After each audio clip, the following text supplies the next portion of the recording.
ময়মনসিংহে এক সপ্তাহের ব্যবধানে বাজারে বেড়েছে মাছ ও সবজির দাম। এতে বিপাকে পড়েছেন নিম্ন ও মধ্যম আয়ের লোকজন। ক্রেতাদের দাবি সরবরাহ বেশি থাকলেও যুক্তিসঙ্গত কারণ ছাড়াই দাম বাড়িয়েছেন বিক্রেতারা। বিকেলে শহরের মেছুয়া বাজার ঘুরে জানা যায়, গত সপ্তাহে যেসব রুই ও কাতলা 260 টাকায় বিক্রি হয়েছে, বর্তমানে এগুলো 270 টাকায় বিক্রি হচ্ছে।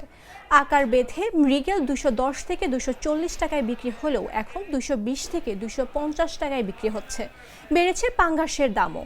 গত সপ্তাহ পাঙ্গাস 120 থেকে 140 টাকায় বিক্রি হলেও এখন 130 থেকে 180 টাকায় বিক্রি হচ্ছে।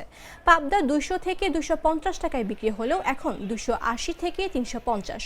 তেলাপিয়া 130 থেকে 180 টাকায় বিক্রি হলেও এখন 150 থেকে 220। রাজপুটি 150 থেকে 180 টাকায় বিক্রি হলেও এখন 200 থেকে 220 টাকায় বিক্রি হচ্ছে।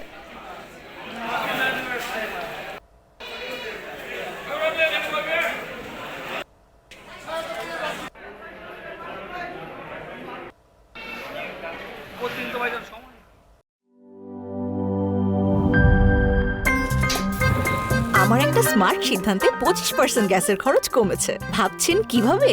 সাধারণ গ্যাস স্টোভ বদলে আমি এনেছি আরএফএল গ্যাস স্টোভ। এর সাইন্টিফিক নজল ও ব্রাস বার্নার ক্যাপ সমানভাবে তাপ ছড়িয়ে রান্না করে দ্রুত।